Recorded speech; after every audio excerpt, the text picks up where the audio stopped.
little 70s music to get us into the 70s rig. But I gotta tell you, I've been dreading this video because, man, VFO calibration sucks.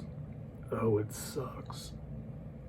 But it has to be done, and we're gonna do it. How do you even know what frequency you're on? Well, I've got one of these RF samplers, and what it does basically is it just gives you a way to tap in to your coax line and run your frequency counter so you can see what frequency is going by. I'm on 80 meters, 3.7 megahertz, and looking at my frequency counter, we're right on it. That's great, right? So why is it that when we go down to 0, right on 0,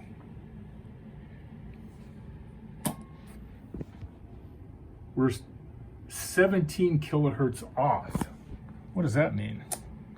Well, the VFO on these things has 2 trimmer screws. See where it says trimmers? There's 2 screws in there. The HW-100 has 1 trimmer screw, does the same thing. What that does is it adds or removes capacitance, which kind of shrinks or expands the tuning range, kind of like an accordion. The manual has a section on VFO alignment, and it is insanely complicated. You need a general coverage receiver. I've never been able to get this to work. I know some have, but I can't. So I got a frequency counter. If you want to really, really get your VFO aligned, you got to have a frequency counter. And yeah, I've got this RF sampler, so it shows me what frequency I'm transmitting. But if you're aligning this thing, you don't want to have to keep going to tune every time you want to check your frequency. That's not cool. It's too much strain on the rig. What I do is take my frequency counter and I tap in on the VFO frequency, which is in the 5 megahertz range. So I have clipped it to the end of that resistor right there. And that's what I'm going to be going by to do this calibration. When the VFO says 0, it should say 5.5 on the frequency counter. And if you turn it up to the end of the range, then what you see is an inverse frequency. So it should go from 5.5 on one end to 5 megahertz on the other. And as you can see, we're about 13 kilohertz off. All right, I'm going to try to explain the process, and this is not going to be easy, so bear with me. These trimmer screws change the capacitance of the variable capacitor inside here. That's the thing that moves when we turn the knob. Our goal in aligning the VFO is to get the band spread on the VFO capacitor to match what's on the plastic dial, okay? Let me draw it out. If the dial says that's 0 and that's 500, the variable capacitor, because of the capacitance of those trimmer screws, it may have 0 here and 500 here, okay? And so what the trimmer screws do is pull it this way so that it lines up with what's on the dial. The band spread can be compressed or expanded like an accordion. It's interesting. The whole goal, like I said, is to get that variable capacitor to match what's on the dial. And it's all done through the tension on those 2 screws, okay? We have a VFO coil, and what that does, it doesn't squeeze or expand the band spread. All it does is take the frequency and move it this way or this way, this way or this way, all right?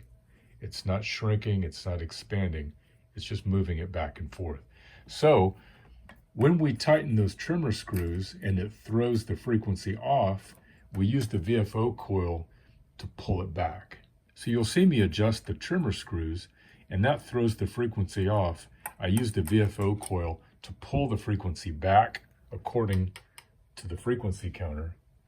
And then I go to the other end of the range and see, did that compress or expand the range of the variable capacitor? Let me just go through it and follow along, please. I hope I can make sense of this. I'm really not a good teacher. Honestly, I can do it. It's hard to explain it. We want to start off by making sure our trimmer screws are in their default position, which is, according to page 120 of the manual, screwed down and then a quarter turn counterclockwise each. Okay, that's our starting point. Let's do that and see how it changes the VFO tuning when we go back to 0 on the band. So I'm trying to get that default setting going, and right away I know there's a problem because this first trimmer screw is screwed down tight. It's not screwed out half a turn. So I'm gonna go ahead and give it what I think is about, quarter turn. I'm gonna go to the other one. Okay, and this trimmer is also down tight, so I'm gonna turn it about a quarter turn. Let's see what that did to my VFO frequency. Well, it moved it, wow, 250K, damn. So let's adjust the VFO coil so we can get that frequency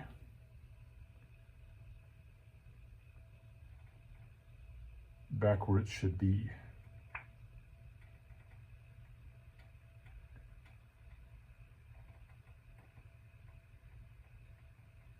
And there we go. All right, that's where we want to be. Now, what happens when we go to 100? How far off is it?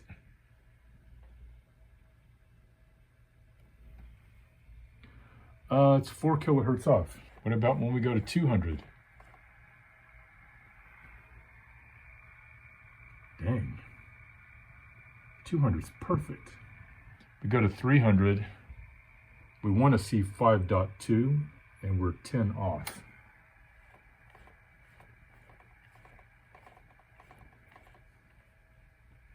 Go to 400. We want to see 5.1. We're 24 off. God. Gee whiz. This is all over the place. Okay, now we go to 500. And we are 43 kilohertz off. Dang. Okay. Well, let's just go ahead and fix it. I'm going to loosen them another quarter turn each and see what happens. Okay.